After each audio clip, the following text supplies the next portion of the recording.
Good morning. Today we're diving into a story from Hampshire and Isle of Wight news. This was shared on Facebook by Cherished Vehicle Insurance the other day, and I saw the post and I thought, how can you do a thing like this? What? That's mental.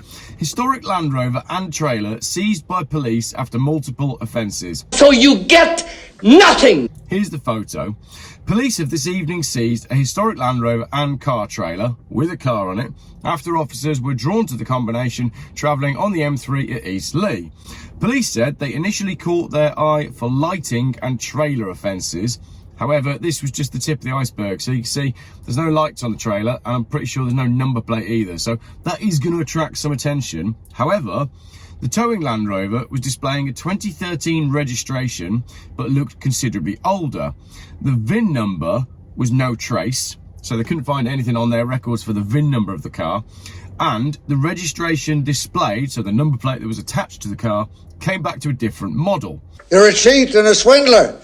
Hampshire Road police officers said, our inquiries established that the Land Rover was actually a Swiss vehicle which had been deemed unroadworthy in Switzerland and had been imported to the UK to be used for spares. That doesn't make sense. However, the owner decided it would be sensible to put number plates from another of his vehicles on it and continue to use it on the UK roads, despite it being unregistered, uninsured, and with no MOT or vehicle excise duty, road tax. On top of this, the trailer was deemed unroadworthy due to a number of defects. The car and the trailer have both been seized, and the driver was dealt with for a number of offences. One death trap removed from the roads, they said on their Facebook. But you can go a little bit further here, right? Let's recap. The Land Rover is registered in Switzerland, where it was deemed unroadworthy. It was imported to the UK for spares, and it's wearing a number plate from a newer car, right? So we got 4 offences there. Then we've got it's unregistered, so it's uninsured, it's obviously got no MOT and no road tax. That is, in car terms, if you know your cars, if you run around with cars, that's a full house. It's all there, black and white. That's bingo. That is the royal flush of illegality when towing a car. Yahoo! The only thing missing is driving on a provisional licence, but that is pretty much as good as it gets in terms of UK vehicle illegality. However, eagle-eyed viewers will have already noticed the car on the trailer. This is not an MGB, and it's not a Ford Thunderbird, as some people were saying in the comments. A chap called Will from Facebook, I think, wins this round of guess the car that's being towed illegally late at night on the motorway with no lights, a new competition that apparently Facebook just came up with. And he commented and said, caught my attention that also, as it's hard to believe seeing the chosen towing arrangements. I think that looks like a Ferrari 250 GT Pininfarina Coupe from around 1959 to 1960. What else do you have in the warehouse?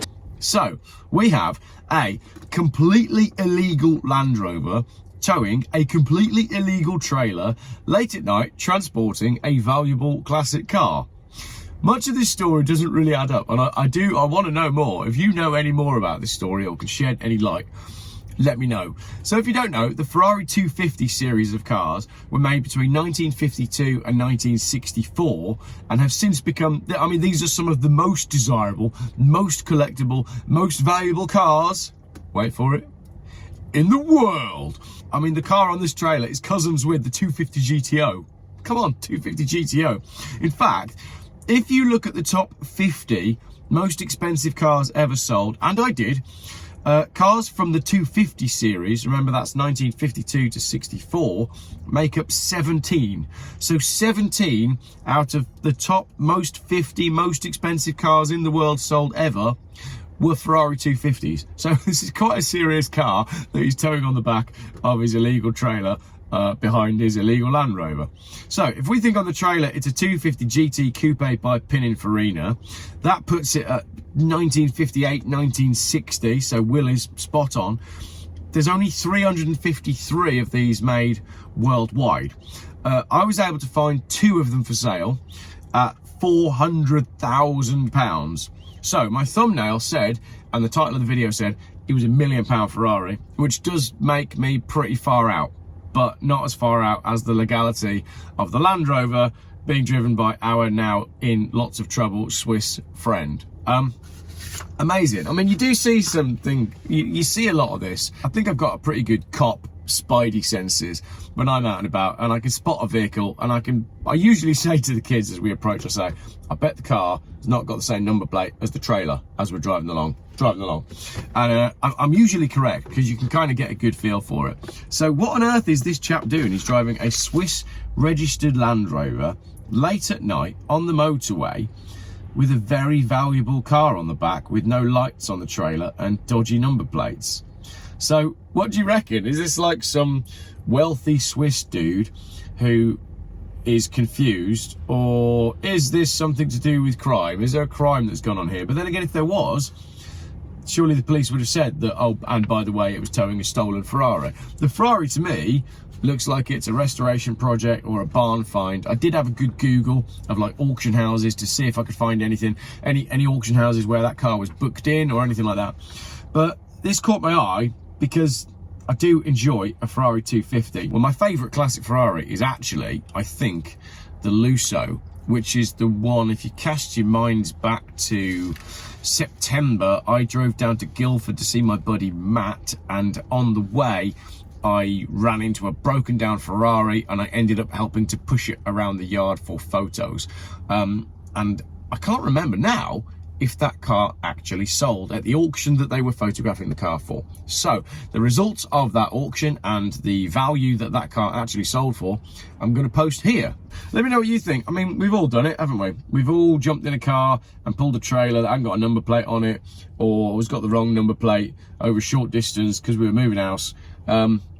Maybe in the comments, post up the worst thing that you've ever got away with. What's the worst thing you've ever done on the road? What's the best death trap? What's the best death trap combination that you've ever towed on the road late at night with no lights? Go on, incriminate yourselves in the comments. Thanks for watching. Don't incriminate yourselves in the comments. But what you could do is you could say, Geoff, I once heard a story about, and then you could tell your story, because then it wasn't you, was it? It was someone else that you heard the story about. I'm not going to tell mine, because I've just explained that that would actually mean that it was me. But I've got a pretty good one involving a camper van. Story for another day.